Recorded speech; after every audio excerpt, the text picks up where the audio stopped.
Buenos días. Voy a iniciar un diplomado en náhuatl básico. Van a ser 80 sesiones. Cada sesión va a durar cuando mucho 6 minutos. Al final de 10 lecciones voy a hacer una evaluación.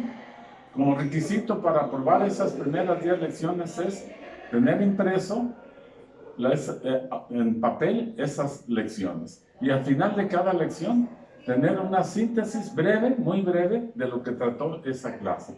Por ejemplo, la primera clase fue de México. Poner México, 2 puntos, donde se trabaja con la inteligencia en armonía con la intuición.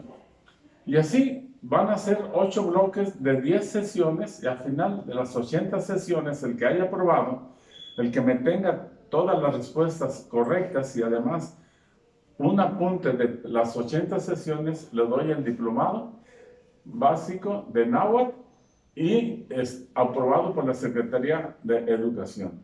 El WhatsApp aquí lo dejo anotado para que ustedes estén llevando esas clases y pueden compartir para todas las personas interesadas en nuestro habla náhuatl.